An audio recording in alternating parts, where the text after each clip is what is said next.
Jeremy, are you being nasty to people or are people being nasty to you? Well, I was thinking about, I think the attacks actually go both ways. And, I think about the attacks on the NHS, which I actually think has done incredibly well in really difficult circumstances, particularly over the winter. But I was actually thinking about your original question. I can't think of an election that you could describe as cuddly.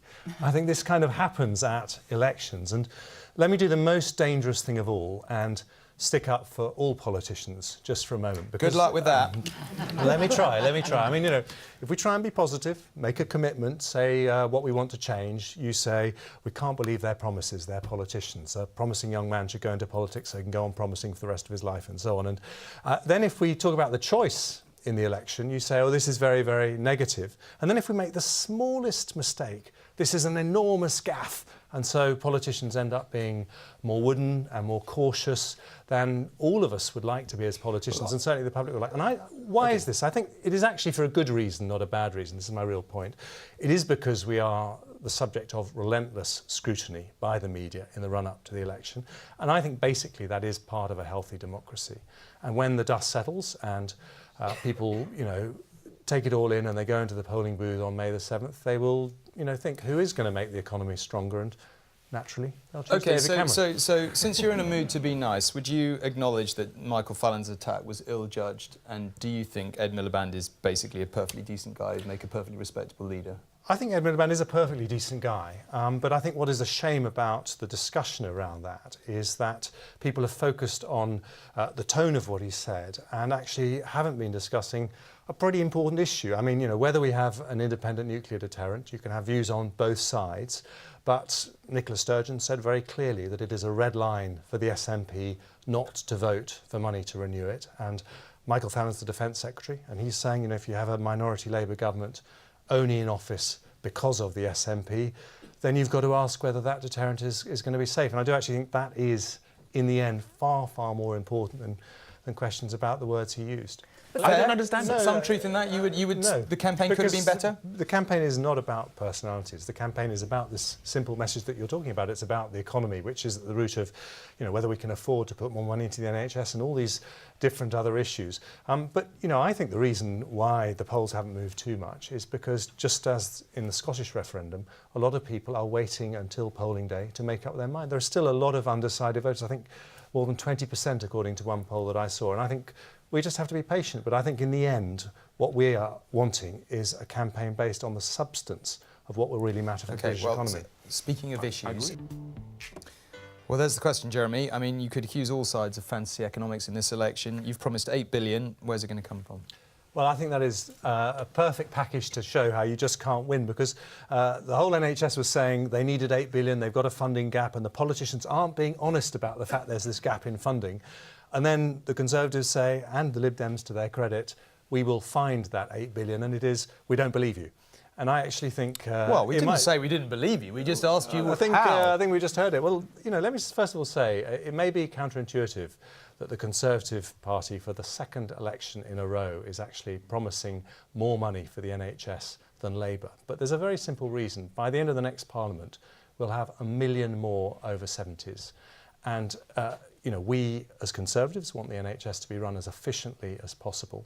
But we also recognise that to treat every single one of those with dignity and respect and the highest standards of care, we are, in the end, going to need more doctors and more nurses. And we've looked at the numbers and we accept this $8 billion figure. So how do we know we can deliver it? Your question. Well, by a strong economy. In this Parliament, we've actually increased funding for the NHS by about £7 billion a year. And we're saying that if we stick to our economic plan, we are confident we can do the same again. And we think the NHS needs it. Yeah, listen, I don't want to do the kind of, finger-pointing things. We do enough of those interviews on the news, and this programme is supposed to have a slightly different mood. But being honest about it, you've got, you've put out this plan for the public finances. You say you've got to cut $12 billion from welfare.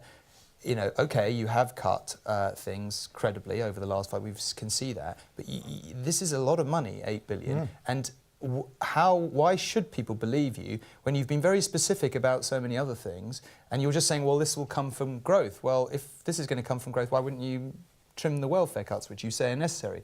It's a picture that doesn't entirely add up, does it? Well, it does, because remember, the NHS isn't saying they need an extra $8 billion next year. They're saying that they need an extra 8 billion by 2020, and we are confident if we stick to our plan that we will have more companies, more jobs, more taxes to find that extra very, very important sum of money. But it is predicated on having a good economic plan. And I think for the NHS, you know, it's £115 billion a year. It's the second biggest department in government.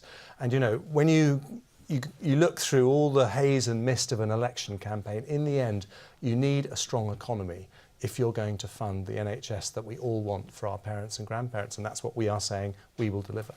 Jeremy, do you think at some point politicians of all parties need to be more honest with the voters about what's going to have to change to keep the NHS where it is over the next 20, 30 years? Forget your time in office, however long that may turn to be, but the long term, you know. Yes, no. Look, I've got 3 kids under 5.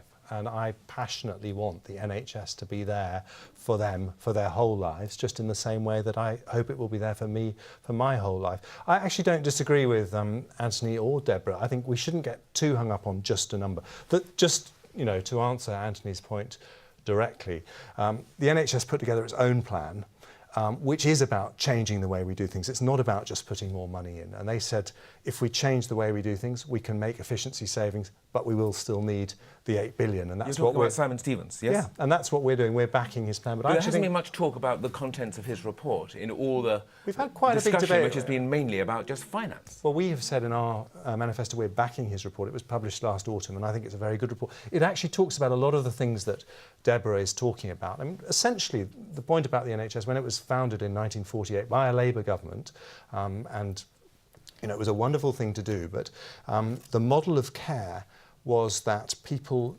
get a little bit ill, they go to their GP, they get very ill and they go to hospital.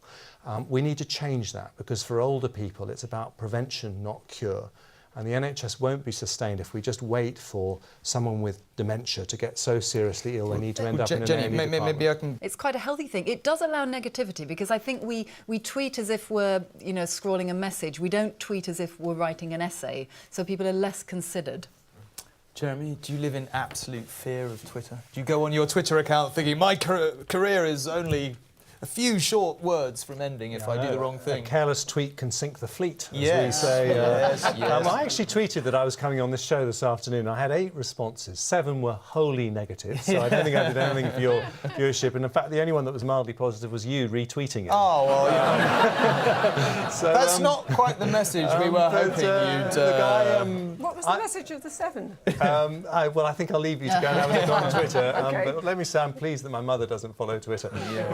But I think lots of people use social media and we have to engage with it. But I think it can be pretty scary. I mean, if you look at something like Tinder, I hasten to it, I don't use Tinder myself, I'm very happily married, but a good friend of mine told me how... I don't know why you're bringing it up, Jeremy. and you know it's a confessional show, don't you? So carry on. You've got to choose who you're going to go on a date with just by swiping to the left or swiping to the right. And is that the way we're going to choose our politicians in the future? I actually think there is a role for standing on someone's doorstep, chatting to them the old-fashioned way, and actually having those proper conversations that MPs have in their constituents. And I think it'd be a shame if we lost that. It's quite a good idea, isn't it? Tinder for politics. Anyway, that's Jenny, do you think... Jeremy, let's hear yours. Well, given our earlier discussion, I really didn't want to disappoint anyone. Can I just say these are some of the more flattering pictures of Nicola Sturgeon and Ed Miliband that I was able to find, and I want to be entirely even-handed. But no, this is actually about the scary prospect for everyone of a minority Labour government being pushed around by the SNP. Is that your message of the week? We hadn't noticed.